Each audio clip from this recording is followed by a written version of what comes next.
Plastic की कुर्सी पर बैठते समय क्या आपने कभी महसूस किया है कि यह कुर्सी फेंके हुए पॉलीथीन से बनाई जाती है?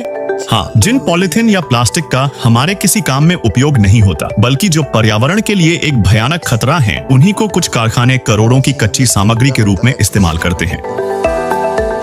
पॉलीथीन को कुर्सी में बदलने की पूरी प्रक्रिया 2 चरणों में पूरी होती है। पहला, कचरे से नई कच्ची सामग्री यानी प्लास्टिक पैलेट बनाना, और दूसरा, उन पैलेट्स को सांचे की मदद से कुर्सियों का रूप देना।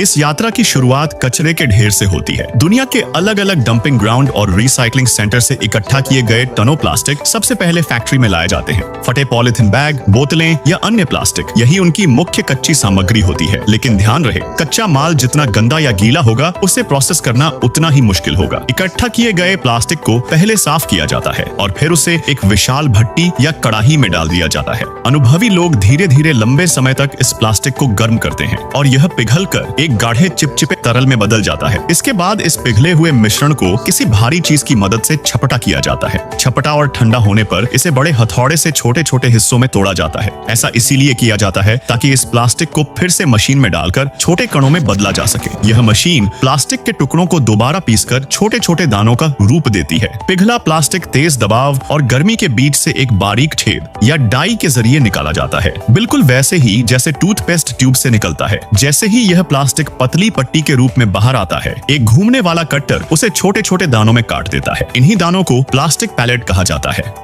यही पैलेट्स रिसाइकल्ड प्लास्टिक की नई कच्ची सामग्री होती है। इनकी गुणवत्ता सख्ती से जांची जाती है और अगर कोई कमी न मिले तो इन्हें बड़े बैग में भरकर दूसरी फैक्ट्री यानी इंजेक्शन मोल्डिंग प्लांट में भेजा जाता है। जब पैलेट्स दूसरी फैक्ट्री में पहुंचते हैं तो उन्हें एक शक्तिशाली मशीन में डाला जाता है जिसका नाम है इंजेक्शन मोल्डिंग मशीन। यह मशीन प्लास्टिक उत्पाद बनाने की दुनिया की सबसे आधुनिक तकनीक है। सबसे पहले पैलेट्स मशीन के बैरल में डाले जाते हैं, जहाँ हीटर और स्क्रू की मदद से इन्हें दोबारा पिघलाया जाता है।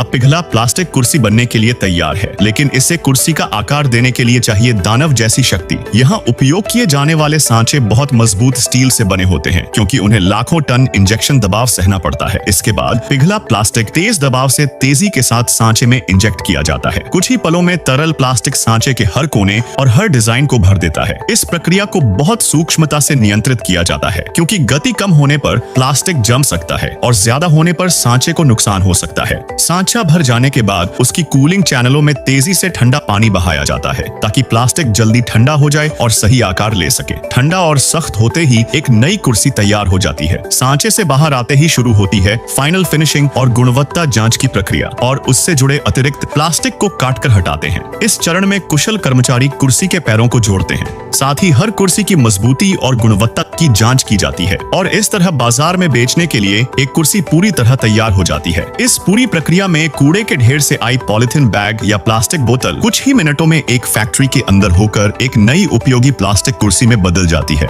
यह सिर्फ एक कुर्सी बनाने की प्रक्रिया नहीं, यह पर्यावरण को बचाने वाली एक अद्भुत तकनीक है। यह मानव रचनात्मकता, इंजीनियरिंग कौशल और प्रकृति के प्रति जिम्मेदारी का शानदार उदाहरण है। ऐसे ही इंफॉर्मेटिव वीडियो देखने के लिए चैनल को सब्सक्राइब करें।